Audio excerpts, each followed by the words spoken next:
Welcome to Mainland, Nelson's regional television station. I'm Chrissy Small, and some of the stories coming up in our Nelson Tasman Regional News Roundup. Wharf barriers go up, marching for moko. City car parks may start to disappear, and more. 3-year-old Moko was killed by his carers on August the 10th last year, prompting a nationwide march organised to take place on the day of his killer's sentencing. Mainland Television News caught up with the large crowd of people who turned out on Monday morning to show their support against the justice system after the perpetrators of Moku's death, David Hariwa and Tanya Shayla, pleaded guilty to manslaughter and not murder after a plea bargain. A large group of protesters gathered near the courthouse while speeches were made. There is nothing that will ever justify the harming of our children. We say no more sugarcoating and no more disguising. Killing our children is murder.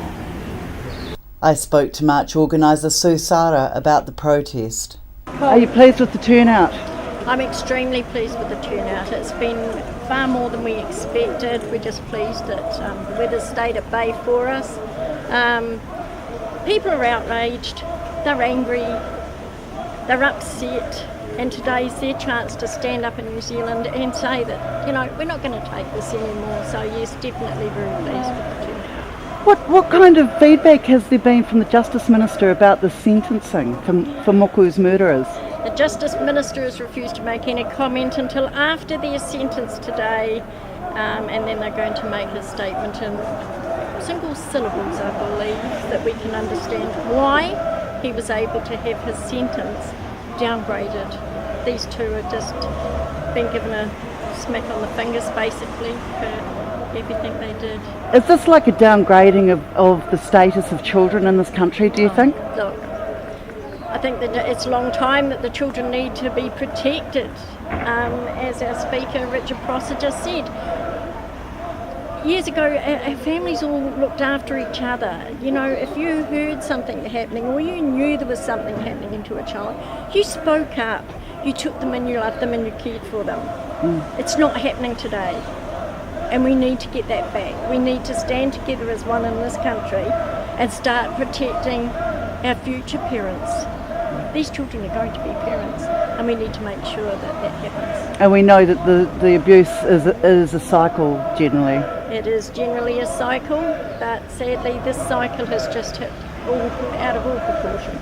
I caught up with New Zealand First MP Richard Prosser, who came to Nelson for the march. I've got Richard Prosser here, who's in Nelson from the New Zealand First Party. Richard, you've got a little electorate office here in Stoke. I have, yes. Run by the amazing Sue Sara. The incredible Sue Sara. Yes, now she's been very proactive in this march for Moku, about the injustice that this poor child has had in court. Tell us your feelings on this. Well, it happens too often, and I mean it's the same old story. And then we add insult to injury by having a correct charge laid by the police, a charge of murder, which gets downgraded to manslaughter by some kind of plea bargaining process that really I didn't think existed in New Zealand. I thought it was confined to America and to television and places like that. I mean, the whole point is if murder is what has happened, then murder is the charge, and that's the one that's laid, and that's what they should be charged with. To downgrade it to something else for the sake of, I don't know, some kind of administrative ease on the side of the courts, the judges, is ludicrous. But even that doesn't really address the heart of the issue, because what it comes down to is that okay, they're going to get away with much less than they should. They should be locked up for the rest of their lives. That's not going to happen. We know that. They'll get a few years, I guess. It'll be probably at the upper end of what the judge can give them for manslaughter, and then they'll be subject to the same discounts and so forth for good behaviour. They'll get parole at some point. So at some point, probably not many years down the track, they'll be out, and the chances are they'll do it again.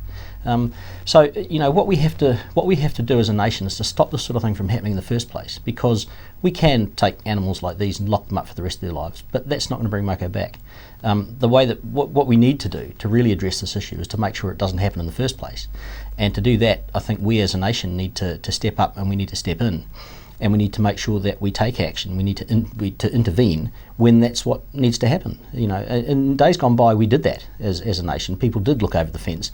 They did have an idea as to what was happening in the neighbour's house, and they didn't just turn a blind eye. They did call. They did knock on the door. They did ring somebody. They did take action. And now I think we've come to a point where people are so concerned about maybe political correctness, or maybe getting themselves in trouble by becoming involved, that they do turn a blind eye, and so this sort of thing is allowed to carry on, and it has to stop. That genie has to go back in the bottle.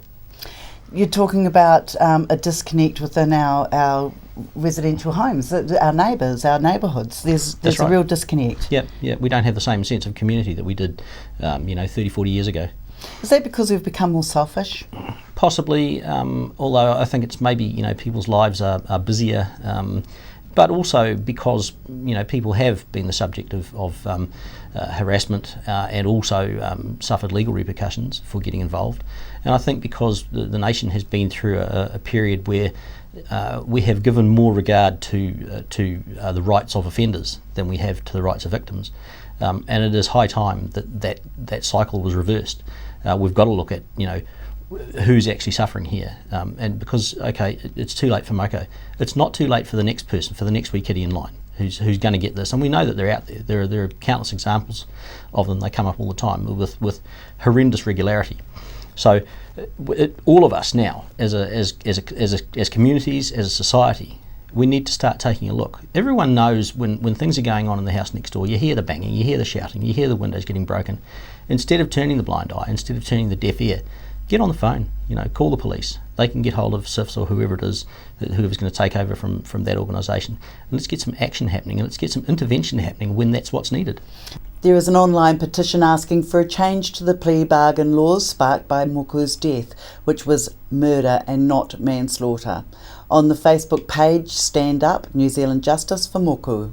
There is also a Give a Little page which is asking for donations to help fund a referendum to help change the plea bargaining legislation. Concrete barriers have gone up on Mapua Wharf in a battle of wills between the old coal storage building owner, Donny Yelverton, and Tasman District Council. Although tenants of the council-owned buildings on the wharf have said that what's going on is not personal towards themselves, they recognise it as a growing conflict between the council and Yelverton, prompted by the ongoing fence debacle seen as a spiteful barrier towards local business owner of Hamish's, Adele Caltro. However, TDC tenants are paying a price of inconvenience in the neighbours at war conflict, with service vehicles now unable to enter the wharf area for pickups and drop-offs. I checked out the new vehicle barriers and caught up with some of those down at the wharf. Murray and John, we've got some new additions to the wharf that didn't cost council a cent. No, you're right. What do you think about that? If you're talking about the fence post going up, no, I don't think anybody's really happy about it. Yeah. It's just a spiteful piece of work, really. Yeah. We've seen that they're saying that it was done to stop people being able to see the rubbish bins and the gas bottles, and of course if you have a look at it, it doesn't stop none of that. It's not fit for purpose. Doesn't block off any of that. No, it was made there just to cut off those two areas between each other, between the council-owned land and probably the other ends, and it's just dividing those businesses. No, I think it's just a spiteful, stupid move, to be quite honest. So what do you think about the new concrete features that have come in there? Well, he's definitely got a reason to do it, no doubt. Yeah, and you guys have been locals for a long time? Mm-hmm. 18 years or something. Yeah. I've been here for 35 years. Well, there you go, yeah. And so you guys agree that there's definitely cause for that reaction? I think Don's got a point, really. If it's his property, well, what the hell? He can do what he likes with it, I suppose. How do you mend the situation that's going on here? What's the fix? Is there a fix? I think from what I can see, it seems that the councillors have not kept up with what's going on. The bureaucrats are running it and the councillors aren't, and we've seen that with the overspend in the area, which was over $500,000. The councillors should be knowing what's going on. They should be aware of all of those things so that it doesn't happen. If it was in private enterprise and you overspent the job by $500,000, which is virtually 50% of what the original cost was, you'd be probably lose your job straight away. It doesn't seem to happen here. So we're getting people running the shop that are employed by the Tasman District Council on behalf of the ratepayers. We pay their wages. But the councillors should be keeping up with the play and knowing exactly what's going on. I don't think they do. No, so procedure wasn't followed No, with this no. overspend. Yeah. But look, the reports come out, and you know, we've got the chief executive saying it's justified spend, but still the procedure wasn't followed. Yes, I think so. So should heads roll? Is it serious enough for someone to Well, look at somebody's certainly losing? got to Someone should be accountable for accountable for it. Yes, absolutely. You shouldn't be able to just go and do that sort of thing and not be accountable. So when you say accountable, what would you like to see? it. Heads roll there. You'd like to see Definitely. heads It's the only roll. way to go, yeah. That's my opinion. I don't actually know who is actually responsible. I don't know the individual responsible. I don't know where the buck stops with that, whether it's the CEO or whether it's further down the chain. But yes, somebody should be held accountable, and it probably means losing your job. But that's what would happen anywhere else. Yeah. The museum is just being done up again, and So you pay council rent for the museum? the council now lease the front part of the building to the boat club. They've had that lease, as I say, they were responsible for the whole lot being here, and they managed to get a lease off the Harbour Board back in those years, and back in '87. And they've had to fight to stay here, and I was part of that fight. I was president of the club at the time when we were fighting for it, to stay here. I mean, certainly when the club first came here, there was no suggestion then that we're only here until it became profitable for the money for the council, and then they booted out. And everything that we've heard, and we did run a survey which returned over 1,000 returns from it, and everybody wanted the thing to stay as it is. They don't want it to go commercial on the wharf. And we had that from people from overseas that said, don't do what they've done on our wharf in Maryland or wherever it was. One was in Australia somewhere. We don't go to our wharf anymore. We can't fish there anymore because there's restaurants and bars on the wharf. And I think this is an opportunity to stay as it is. I've heard from some locals that they feel like they don't like coming down here anymore because it's too commercial. It's not like it used to be when there was That's right. Hamish's. Yeah, that's right, yeah. And there's nothing here for the kids, is there really? Well, the wharf's still here, and we can still go fishing off the wharf, and they can still jump off the wharf, and they can do all those things. Yeah. And that's the things that drag people here, actually. But that's for older kids. That's not your Not little. the little wee ones, no. No. No. So- Playgrounds gone. There used to be Yeah. swings and slides and sand pits and that sort of thing over there for the kids, but there's nothing there now. No. So council really haven't catered for that. No, definitely not. In fact, they've removed it in a Well, sense. I mean, take a look around here. Look at all the steelworks that's going on around here. Where's the expense of that? Why is that justified? I can't see that it is. Putting Bloody one of these silly rails gate right over around the there. wharf that they've done just What recently. good's the gate? And this is Take a all... look at the gate over there, for God's sake. I mean, what good's that? Yeah. No, it's silly stuff, really. Yeah. And So you think the spending's been a bit OTT? Beyond a doubt. Yeah. well, we know that. We know that. You Yeah. see those big flash bollards we have that stop people coming in and out on the wharf. I heard they were 9,000 each. I don't know what they were, but they were very expensive. They were certainly on the job for long enough doing it, and so they would have been very expensive. I haven't a clue what they actually cost, but Some were of they them go up necessary? and down, don't they? Yeah, So- they do automatically. Yeah, Mm. go up. Then you've got to have a number to key in to open them. If you're people that need that number, then you can get it. But, So I'd say they'll be needing it with the new concrete divider down the end of the road there. Yeah. In a move that may see some car parks disappear in the city, Nelson City Council has voted to lift its outdoor dining moratorium in the central business district, allowing eateries to apply for licences to use public car parking spaces for outdoor dining. The moratorium on exclusive use of car spaces for commercial activity was introduced in 2003 to ensure parking needs were met in the inner city. With 82% car parking occupancy identified as part of a survey in 2015, Council decided there was room to lift the restrictions on outdoor dining, adding to 13 active licences for outdoor dining, currently occupying 21 public car parking spaces. Mayor Rachel Rees said that this is something she has been aiming to achieve for a long time, that this is about creating a vibrant, people-friendly central business district, which is a goal of Council. She said that with receiving applications for additional outdoor dining spaces, Council will then balance the needs of the inner city businesses with the need for car parking. In addition to lifting the moratorium, Council requested officers investigate the feasibility of licensed outdoor dining areas that are smoke-free.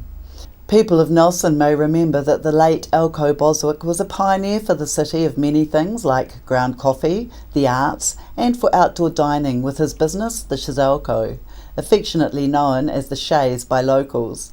Elko had to fight the then Nelson City Council to be able to have outside dining and was initially allowed to use the area across the road below the Nelson Church steps.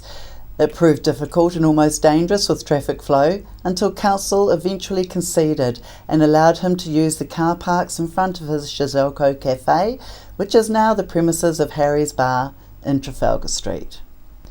Special housing areas, SHAs, are designed to increase housing supply. They are one of several initiatives developed under the Housing Accords and Special Housing Areas Act 2013 called HASHA, which will be repealed in part in September 2016. Under HASHA, Council can recommend a special housing area to the Minister of Building and Housing, who recommends it to Cabinet for approval via an order in Council. So far, Council has recommended 10 special housing areas which have been passed by Cabinet.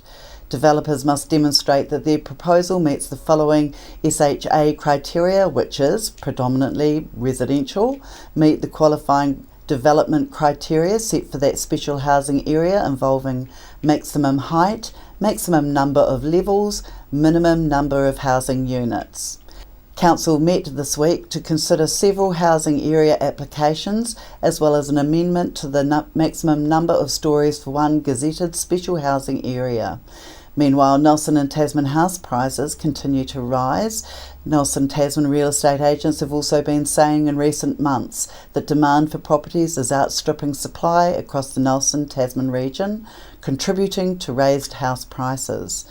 The Housing Accord is a commitment by Nelson City Council and the government to improve housing supply in Nelson. This accord is not in all reality designed to make housing any more affordable, except through an increase in supply.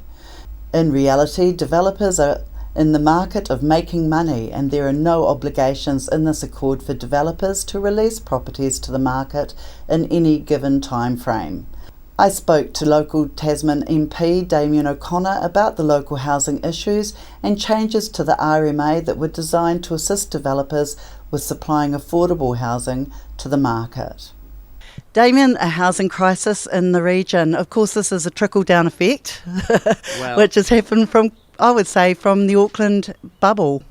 Yeah, well, trickle-down works usually against those poor people at the bottom, and this is another example. Of course, we've got an overheated Auckland situation, people bailing out of there, cashing up and coming down into the regions. Now, many of the regions like the West Coast welcome people down there, but when you've got already got tight supply in a place like Nelson, then it does, put the pressure on. And places like Motueka, it's very hard for young families or for people coming into the region who don't have a whole lot of money and not getting a lot of income to actually have a house that they can call home. A lot of flatting, a lot of people sharing. And of course the cost of housing hasn't gone down with new regulations, health and safety and things like that. So it's a bit of a bind all round, and unfortunately there are a whole lot of people missing out right at the bottom and having to live in cars. And I'm sure if you looked hard enough, you'd find some pretty dire situations in both Motueka and in Nelson. We have already there, Damien. How's it going further down west? You'd be seeing a bit of it?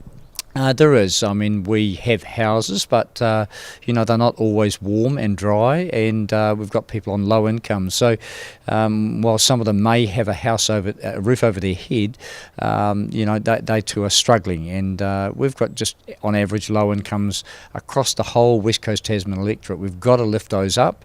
They were slightly overinflated with some very high mining incomes for a while, and the last census would indicate that. But actually, when you take those away, as has happened now, we're back down to a lot of people who are, finding it hard work.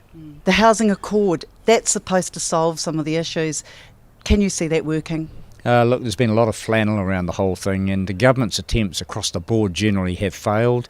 They've made lots of noises about accords and about deals, fast-tracking RMA and all the rest of it, trying to get the cost of materials down.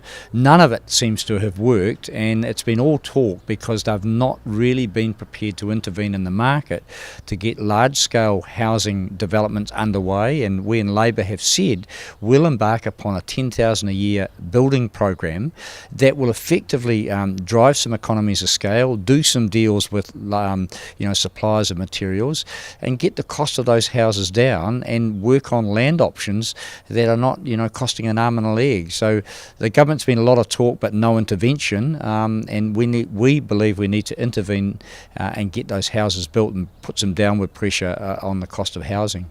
What about developers? Do you think they're the ones winning out of this housing accord?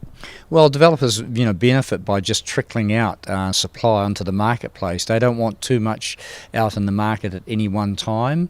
I'll never believe for a moment that developers want to go out there and rush onto the market a whole lot of houses.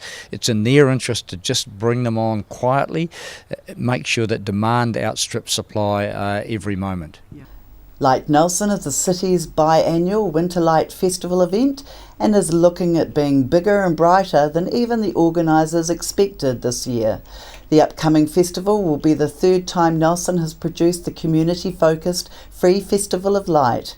Originally, organisers set out with 40 installations, but that number has now increased to 61. With many groups, including Nelson Marlborough Institute of Technology Arts and Media students and internationally known invited artists Daniel Belton and John Baxter, who are both presenting two huge works, with John's digital work illuminating the front and side of the historical technical school building, while Daniel's work will screen on the west wall of the Nelson Marlborough Institute of Technology library. The KN community are busy stitching LED lights into the ceremonial banners that they have woven with the help from the community. Added to that, a Māori creation story told in laser illustrations by Nelson Intermediate kids. From schools through to community groups, this year's event is promising to be a real highlight in the winter calendar with an increase in nights. The area will encompass the Queen's Gardens as in previous years, but will also be making use of the NMIT campus while closing off part of Hardy Street to create a hub with food stalls, while offering maps at the Light Nelson Info Hub to show the way through the one-way system of installations, which will also be delivered to all homes with the City Council's next newsletter. As the Light Nelson project has been a collaboration of many community groups in the Nelson City area, the Nelson Provincial Museum is also taking an active part in this year's event. Mainland's Tania Omar spoke to the CEO of Nelson Provincial Museum, Lucinda Blakely-Jimson, about this. So Lucinda, you suggested we stand by these bathing togs here and we're going to be talking about Light Nelson event. What on earth has this kind of got to do with Light Nelson? Right, there is a reason. Now, we're working with an artist, Vicky Smith, who's doing an installation in our Hardy Street windows for the Light Nelson Festival. And she's doing a project called Finding Lucinda Fairweather. Now, Finding Lucinda Fairweather is story that Vicky has created, and it's going to be taking place around the city, around Nelson. We're one of the stops on its journey, and it tells the story of Lucinda Fairweather, who was a swimmer at the Tepid Pool, which is our tie-in to some of our old artefacts from that. So it's going to be a really interesting installation. It's going to be on for the week of Light Nelson, first week of July, but then we'll also be holding it for the rest of the month of July, because it's going to be really special and really intriguing. Is there any other way the museum is taking part in Light Nelson? That's our primary focus this year, as being the host for one of the artists, but we're obviously incredibly keen to see what is going on in the community, and there is going to be some outstanding events around Nelson, so I can't wait to get out and experience it. After the break, we'll bring you the latest weather update and some events and happenings coming up from around the region. World War I was a defining period in our history, impacting greatly on the lives of people from the Nelson province. Memories of the First World War is an exhibition which will be displayed in a number of regional venues and is currently on at the Nelson Provincial Museum. Are you looking for a scooter, walker, wheelchair, baby seats or pushchairs? Then come in and see the Nelson Region Specialist at Mobility for You, 269 Queen Street, Richmond, opposite the library. We have a huge selection of scooters, walkers, wheelchairs and accessories, along with a free booklet guide. We also provide a breakdown service if you ever get a puncture or a flat battery. We have fully equipped service vans to rescue you. Hi, I'm Robin Jordan and I invite you to call in and see the friendly team at Mobility for You, 269 Queen Street, Richmond, opposite the library. Why would you want to pay as much as $1,000 for a single bed mattress when you can buy a high quality locally made mattress like this for as little as $220? And a queen size mattress could cost you in excess of $3,000, but at Nelson Beds you could have a mattress like this as low as $425. So why would you go out and spend a fortune on your child's bedroom when you can come to Nelson Beds and buy a complete single mattress and base set, a 7-drawer Scotch chest, a headboard and a 3-drawer bedside cabinet for as little as $979? So call and discuss our custom manufacturing options and local after sales service at Nelson Beds, Nelson's only bedding manufacturer. We're the team at JCar, right here in Nelson, 120 Hardy Street. Our shop is full of electronic items, including security alarm systems, electronic components, solar and power, electronics toys,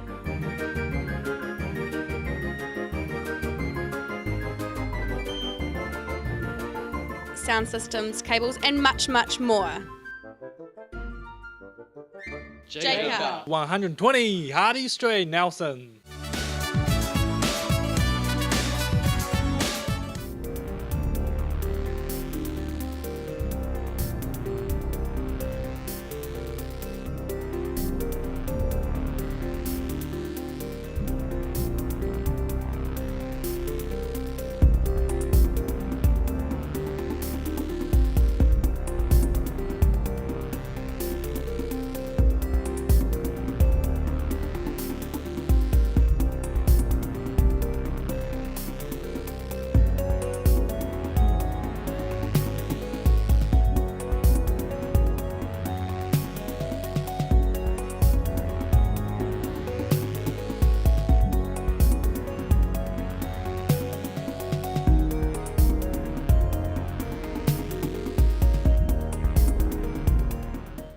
Sit and Be Fit is on at the Victory Community Centre Tuesdays and Thursdays at 10 a.m. at the Victory Community Church, 238 Upper Vanguard Street. School terms only. Fun while you get fitter, work at your level. On behalf of the team here at Mainland Television News, thank you once again for joining us.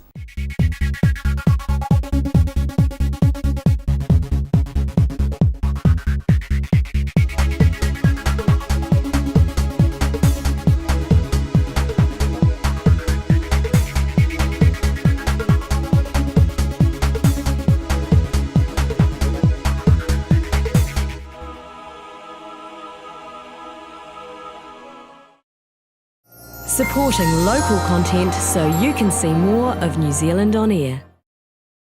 Nelson Tire Centre. Great prices, great service. Buy your own Bryford trailer. All types, all sizes. See Colin Douglas for your tires and batteries.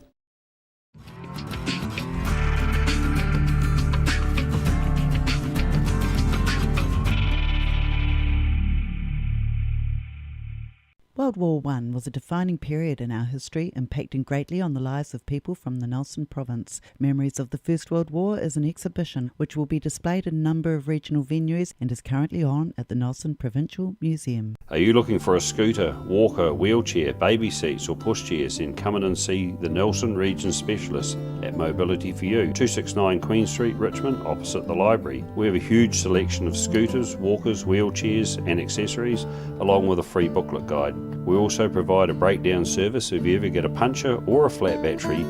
We have fully equipped service vans to rescue you. Hi, I'm Robin Jordan and I invite you to call in and see the friendly team at Mobility for You, 269 Queen Street, Richmond, opposite the library.